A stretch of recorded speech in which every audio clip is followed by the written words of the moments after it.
Hello दोस्तों, आप सब देख रहे हैं नदीम की बात। मैं नदीम अहमद शेख। आज मैं बात करूंगा राजधानी दिल्ली की। जरा सोचिए, अगर देश की राजधानी दिल्ली में ही महिलाएं सुरक्षित नहीं है तो देश के बाकी हिस्सों का क्या हाल होगा। यहाँ हर दिन एक नई घटना, कभी छेड़छाड़ की तो कभी बदतमीजी करने की, लेकिन अब तो नया ही चलन चल गया है कार में घसीटने का। ये खबर आम हो चली है, लेकिन इस बार किसी आम लड़की के साथ नहीं बल्कि दिल्ली महिला आयोग की अध्यक्ष स्वाति मालीवाल के साथ हुई है, जिसकी खबर धुएं की तरह फैल गई। आपको बता दें कि दिल्ली महिला आयोग की प्रमुख स्वाति मालीवाल को नशे में धुत एक ड्राइवर ने 15 मीटर तक घसीटा। ये घटना बुधवार देर रात एम्स हॉस्पिटल के पास हुई, जब स्वाति दिल्ली की सड़कों पर रियलिटी चेक करने निकली थी। मामले में पुलिस ने आरोपी हरीश चंद्र को अरेस्ट कर लिया। इस घटना को लेकर स्वाति ने कहा कि उनके साथ अंजलि जैसा हादसा होने वाला था, उन्हें भगवान ने बचा लिया। अब मेरा सवाल ये है, आखिर इस देश में महिला अपराध क्यों बढ़ता जा रहा है? महिलाओं के खिलाफ छेड़छाड़ के जो मामले हैं ये क्यों बढ़ते जा रहे हैं?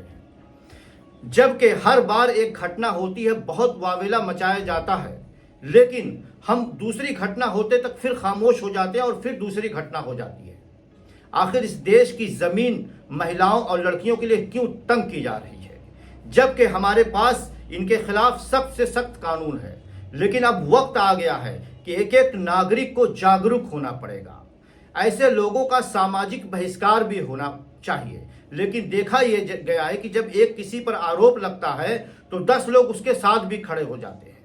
और इसकी ताज़ा मिसाल अगर मैं बात करूं, बहुत बड़ी मिसाल है। आपने देखा होगा किस तरह गुजरात में बिल्किस बानो के आरोपियों को रिहा किया गया और एक पूरा तबका, एक पूरे जो भारतीय जनता पार्टी के समर्थक हैं उनके पीछे खड़े हो गए। आखिर हम जो है इस तरह के मामलों में सिलेक्टिव क्यों हो जाते हैं? आखिर ऐसे अपराधियों को हम सजा दिलाने के लिए मुहिम क्यों नहीं चलाते, जैसे कि हम उनके पीछे खड़े हो जाते हैं?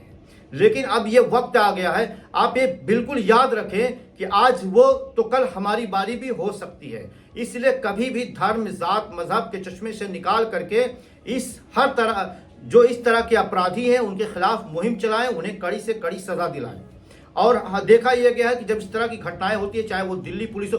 अब अगर मैं दिल्ली में ही स्वाति मालीवाल की बात करूं तो जिस तरीके से भारतीय जनता पार्टी और आम आदमी पार्टी में इसको लेकर के जंग छिड़ गई है, लग रहा है ये कि कहीं ना कहीं स्वाति मालीवाल को भी घेरा जा रहा है कि ये सारी चीजें हैं सब झूठ पर आधारित है, इसमें कोई सच्चाई नहीं है। स्वाति मालीवाल ने सिर्फ इस तरह से भारतीय जनता पार्टी को बदनाम या पुलिस को बदनाम करने के लिए ये सारी हरकतें की है। अब सच्चाई जो भी हो, लेकिन इस तरह की घटनाएं तो होती ही रहती हैं। इस पर काबू आखिर कैसे पाया जाएगा, आज का सबसे बड़ा मेरा सवाल यही है।